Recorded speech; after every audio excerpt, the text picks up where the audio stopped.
benar-benar menjaga mulut kita, balik lagi tadi dia 13-14 ya, supaya tidak menimbulkan pertengkaran dan juga malah kebodohan. Dan pikiran kita terutama kita harus jaga. Jangan kita anggap lurus, pada sebenarnya tidak lurus. Itu yang bahaya sekali. Jadi jangan kita menganggap kita benar, tapi sebenarnya kita nggak benar.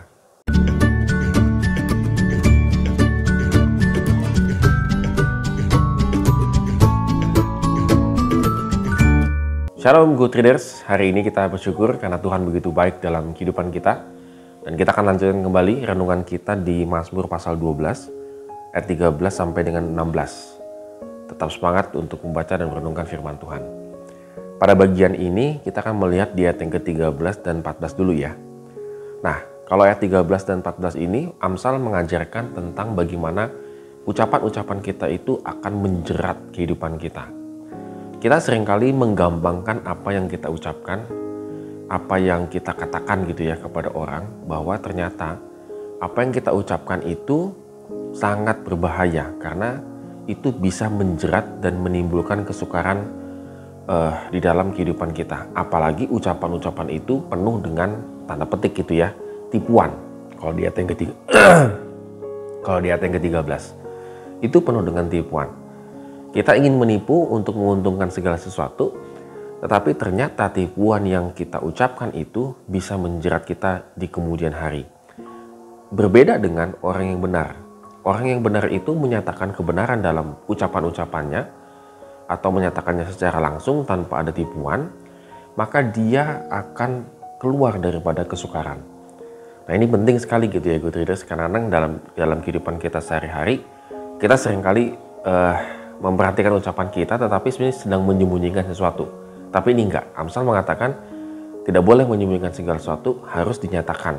Nah, hal yang akan didapatkan kita lihat di ayat ke-14 dan ayat yang ke-15 begitu ya. Jadi kalau kita menyatakan satu kebenaran tanpa kita menyembunyikan sesuatu begitu ya, kita akan mendapatkan yang namanya buah perkataan dan mendapatkan balasan dari apa yang kita kerjakan.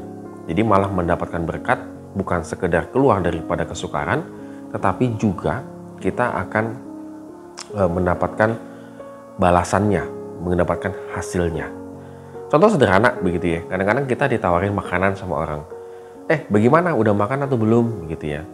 Padahal kita sedang dalam keadaan kelaparan, artinya dalam keadaan membutuhkan makanan begitu. Maka kita saking gak enaknya dan seterusnya kita katakan, oh saya sudah makan, saya sudah kenyang, saya sudah dan segala macam.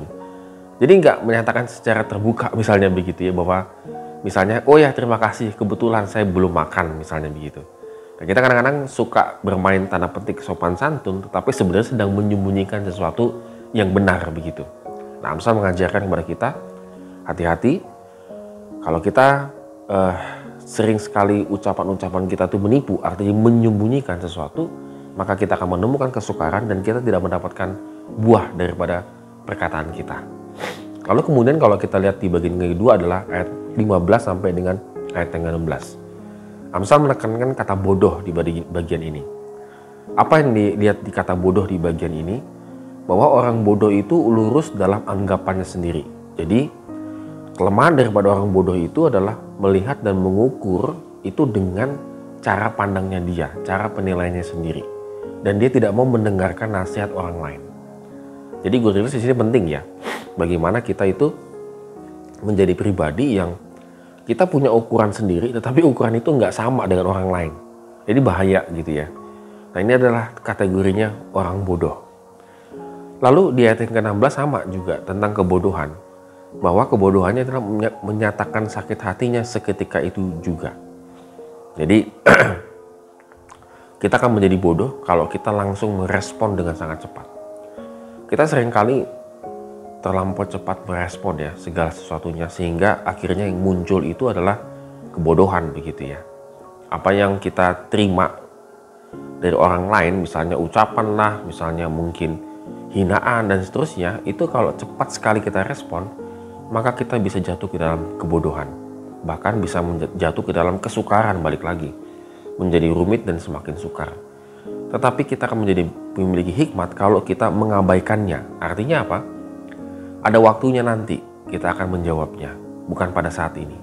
Nah, di sini kita belajar good readers bagaimana kita bisa menahan diri, dan juga kita belajar untuk bisa benar-benar menjaga mulut kita, balik lagi tadi di ayat 13-14 ya, supaya tidak menimbulkan pertengkaran dan juga malah kebodohan.